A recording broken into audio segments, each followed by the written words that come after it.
Entre Eugénie et son chien Noisette, c'est une histoire d'amour qui dure depuis 6 ans. Elle m'aide au quotidien pour ramasser des choses qui sont par terre, des objets. Elle peut aussi m'ouvrir des portes, des placards. Elle peut faire plein de choses du quotidien. Eugénie, elle a 12 ans, on a découvert sa maladie quand elle avait 1 an.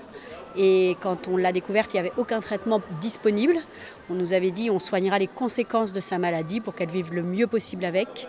Et finalement, donc ça c'était en 2014, et en 2017, elle a pu commencer un traitement qui lui permet d'avoir plus de force dans ses muscles, pour lesquels en fait tous ses muscles sont fonctionnels, mais n'ont pas de force pour plein de choses du quotidien.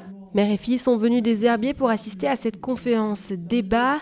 Des portraits d'enfants aidés par l'association sont présentés comme celui de Marley et Milan, des jumelles atteintes d'amyotrophie spinale, une maladie rare qui attaque les muscles et qui touche près de 5000 enfants à travers le monde. La phase la plus importante et les sommes les plus importantes sont consacrées à la recherche et effectivement avec des résultats spectaculaires, notamment au niveau de l'amyotrophie spinale et puis également d'autres pathologies. La présidente nationale était de retour en Vendée pour la première fois depuis 10 ans.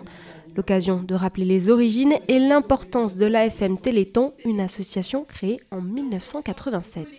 Mais il n'y a pas de mystère, je pense que 38 ans après, le fait qu'au moment du Téléthon, il y ait ce tel rassemblement, c'est que les uns et les autres voient bien combien, derrière le combat du Téléthon, c'est le combat des familles. Je suis présidente, mais je suis une maman d'abord, concernée par une maladie rare qui m'a pris mon fils. Donc toutes les familles peuvent se retrouver derrière ce combat de parents. Un combat qui continue avec 95% de maladies rares qui restent sans traitement. Familles, chercheurs, bénévoles, donneurs, tous ont rendez-vous les 5 et 6 décembre prochains.